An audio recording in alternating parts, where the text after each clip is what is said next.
Quand on parle de l'horreur dans sa forme la plus viscérale, celle qui hante bien au-delà des écrans et s'accroche à notre esprit comme une brune oppressante, il est impossible de ne pas évoquer Howard Phillips Lovecraft. Cet architecte des abîmes cosmiques a non seulement transformé la littérature horrifique, mais il a également fasciné le cinéma d'horreur d'une manière profondément organique, presque parasitaire. Ce qui frappe, c'est la manière dont son influence est insinuée dans des films qu'il n'a jamais écrits, dans des récits qu'il n'a jamais imaginés. Mais alors, comment son œuvre a-t-elle résonné si intensément à travers des décennies de cinéma, et pourquoi est-elle encore si vivante aujourd'hui? Mais avant, qui est Lovecraft? Howard Philip Lovecraft, né en 1890 à Providence, est une figure centrale du genre horrifique. Bien que méconnu de son vivant, son œuvre a traversé les époques pour devenir une source d'inspiration incontournable, en particulier dans le cinéma. Mais qu'est-ce qui le rend si unique? C'est avant tout sa capacité à capturer une peur primale, celle de l'inconnu, et à l'incarner dans des entités cosmiques dépassant l'entendement humain. Créateur de l'horreur cosmique, il a influencé des générations d'auteurs, de cinéastes et d'artistes, redéfinissant la peur comme une confrontation entre l'humanité et des forces inconnues, cosmiques et indifférentes. Contrairement à une horreur fondée sur des monstres physiques ou des menaces tangibles, il plonge dans l'invisible, l'indescriptible et l'indifférence glaciale de l'univers. Son concept de l'horreur cosmique défie les conventions classiques. Ici, pas de vampires romantiques ou de fantômes vengeurs. L'horreur réside dans la confrontation avec des forces inconcevables, des vérités qui brisent l'esprit humain.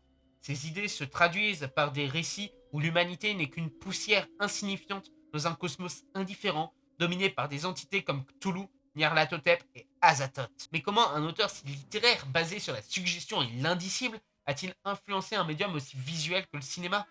Explorons ensemble ce lien fascinant. Lovecraft n'a jamais vu ses récits adaptés de son vivant, mais son influence a traversé les âges. Le cœur de son œuvre repose sur une idée clé, l'horreur cosmique. Ces histoires nous confrontent à des forces et des entités si vastes et incompréhensibles qu'elles réduisent l'humanité à un simple détail dans l'univers. Ce concept a transcendé la littérature pour infuser le cinéma d'un sentiment d'insignifiance écrasante. Prenons par exemple The Thing de John Carpenter de 1982. Bien qu'il ne s'agisse pas d'une adaptation directe, on y retrouve des thèmes chers à Lovecraft, une créature extraterrestre indescriptible, l'isolation glaciale d'un groupe d'humains et une menace qui dépasse la compréhension. La peur n'est pas tant liée à ce que l'on voit qu'à ce que l'on imagine. Carpenter ne fait pas que nous montrer un monstre, il nous plonge dans un isolement glacial, une paranoïa collective où l'horreur réside autant dans l'indicible que dans ce que l'on peut entrevoir. Lovecraft aurait adoré The Thing, car comme dans ses récits, ce n'est pas tant le monstre qui fait peur, mais l'idée que nous ne sommes pas seuls et que ceux qui partagent notre univers n'a rien d'humain. Avant de parler des films eux-mêmes, il est essentiel de comprendre ce que Lovecraft a apporté au genre. L'horreur cosmique repose sur un principe fondamental, l'insignifiance de l'humanité face à des forces qui nous dépassent, des entités anciennes et indifférentes à notre existence. Chez Lovecraft, il n'y a pas de héros qui triomphe, pas de monstre que l'on peut vaincre. Il n'y a que l'effroi de comprendre que tout ce que l'on croyait savoir sur l'univers est faux. On retrouve cette peur primitive de l'inconnu, magnifiée par des descriptions ambiguës et des concepts abstraits. Dans Event Horizon de 97, Paul Anderson mélange science-fiction et horreur cosmique pour explorer des dimensions inconnues, transformant l'espace en une porte vers un enfer psychologique. Ces films reprennent la structure Lovecraftienne, les personnages découvrant des vérités qu'ils ne peuvent comprendre, menant à leur déchéance mentale. L'idée que l'univers est indifférent, voire hostile, traverse des œuvres comme Annihilation de 2018 d'Alex Garland, inspiré par La couleur tombée du ciel. Ce film met en scène une force extraterrestre qui transforme la vie terrestre en une réalité incompréhensible. Lovecraft est également présent dans l'esthétique de l'organique et de l'alien, des mutations inquiétantes de The Fly de 86 à l'horreur viscérale de Under the Skin de 2013. En résumé, son œuvre repose sur trois piliers fondamentaux: l'insignifiance humaine, l'inconnu comme terreur ultime et les grands anciens. Ces thématiques se retrouvent non seulement dans sa littérature, mais aussi dans les adaptations cinématographiques. Pour mieux résumer ça, on va voir 6 films adaptés de son univers et résumés en grandes lignes. La couleur tombée du ciel de 2019, réalisé par Richard Stanley, ce film adapte fidèlement la nouvelle éponyme publiée en 1927, presque un siècle. L'histoire se déroule dans une ferme isolée où une météorite infecte l'environnement et les habitants, modifiant peu à peu la réalité et provoquant des mutations grotesques. Ce film illustre plusieurs thèmes majeurs de Lovecraft. L'indescriptible, la couleur est littéralement au-delà des capacités humaines de perception, une idée typiquement Lovecraftienne. Le film utilise des nuances vibrantes de magenta pour traduire cette étrangeté. La dégradation mentale, le personnage sombre progressivement dans la folie, une signature du récit Lovecraftien. Corruption physique, l'imitation des corps humains et animaux traduisent la fragilité de la chair face à une force inconnue. Et enfin, l'isolation. Comme dans beaucoup de récits de Lovecraft, le cadre rural éloigné accentue l'impuissance des personnages. Le film parvient à capturer l'essence de l'horreur cosmique en ne montrant jamais directement la menace. Le spectateur, comme les personnages, est contraint d'imaginer l'ampleur de l'horreur. On va reparler un petit peu de The Thing, avec le parallèle avec les montagnes hallucinées, l'isolement de l'Antarctique, le froid oppressant et la découverte d'une entité extraterrestre ancienne font écho à la célèbre nouvelle de Lovecraft, ainsi que la paranoïa collective, comme on l'a vu un petit peu plus tôt, et enfin ce mystère non résolu. À la fin, Carpenter laisse le spectateur face à une incertitude glaçante, une caractéristique typique de Lovecraft. On retourne un petit peu avec Event Horizon. Avec l'influence de Yog-Sothoth, l'idée d'une porte ouverte vers une dimension chaotique et hostile rappelle cette entité. La folie humaine, comme on l'a déjà vu. Et enfin, le caractère insondable du mal. L'origine de l'horreur reste vague, laissant le spectateur dans une angoisse sans résolution. Nous avons Réanimateur de 1985, qui est une adaptation libre de Herbert West, réalisée par Stuart Gordon, qui a introduit une touche d'humour macabre à l'univers de Lovecraft. On a l'arrogance scientifique de Herbert West, qui incarne la quête de connaissances à tout prix, un thème qui est très cher à Lovecraft, où la recherche de la vérité mène souvent à la destruction. Et le grotesque des expériences de West qui ressuscitent des cadavres sous forme de monstres désarticulés rappellent la fascination de Lovecraft pour les limites de la vie et de la mort.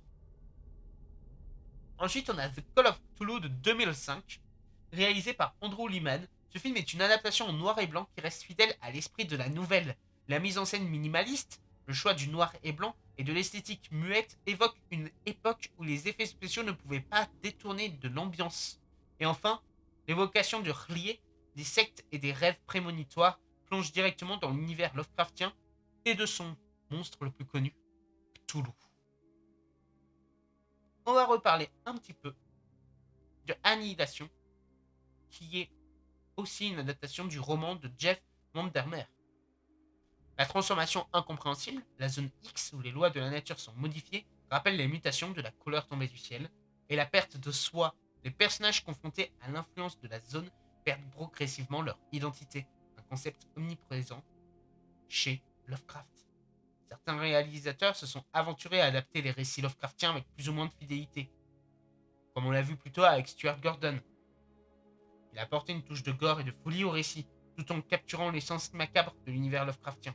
De même, From Beyond explore l'idée d'un accès à des dimensions parallèles, un thème récurrent chez l'écrivain.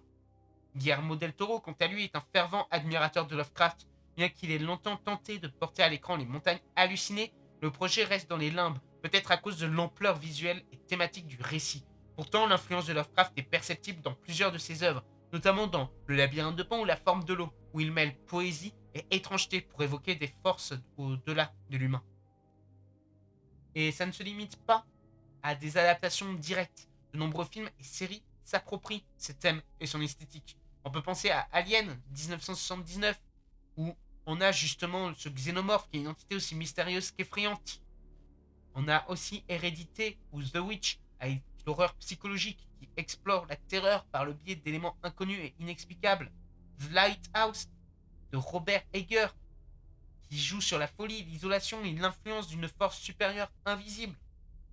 Mais on a aussi des jeux vidéo, tels que Bloodborne ou Call of Cthulhu littéralement, qui traduisent son univers en expérience interactive. S'attaquer directement à Lovecraft au cinéma, c'est comme tenter de sculpter une ombre. L'essence même de son écriture repose sur l'indescriptible, sur ce qui ne peut être pleinement compris ou vu. Pourtant, certains réalisateurs ont relevé le défi, parfois avec brio, souvent avec des libertés nécessaires. Adapter Lovecraft au cinéma pose un défi majeur. Comment représenter l'indescriptible? Ces créatures comme Cthulhu ou Nyarlathotep sont volontairement décrites de manière vague, laissant le lecteur combler les vides avec son imagination. Juste les voir suffit à rendre fou. Juste les imaginer suffit à rendre fou. Les réalisateurs qui se sont frottés à ces entités ont souvent opté pour des jeux d'ombre, des textures grotesques et de sons inhumains pour préserver cette part de mystère. On peut penser à The Mist de Frank Darabont de 2007, qui s'inspire d'une nouvelle de Stephen King et qui a une influence Lovecraftienne palpable. Les créatures venues d'une autre dimension ne sont jamais totalement dévoilées et le brouillard omniprésent accentue le sentiment d'oppression et d'impuissance. La longévité de l'œuvre de Lovecraft tient à sa capacité à toucher des peurs universelles, la peur de l'inconnu, la fragilité humaine et l'indifférence cosmique. Howard Philip Lovecraft a semé des graines d'horreur qui continuent de pousser à travers les générations. En dépit des critiques sur sa personne, ses récits restent universels, rappelant à l'humanité sa fragilité face à un cosmos indifférent. Le cinéma, avec ses images puissantes et son langage visuel, s'est avéré être un véhicule parfait pour transmettre l'essence Lovecraftienne, qu'il s'agisse d'adaptations directes ou d'œuvres influencées. Son ombre continue de planer sur le monde de l'horreur, et à chaque nouveau film ou œuvre s'inspirant de son univers, nous plongeons un peu plus dans l'abîme de l'indicible.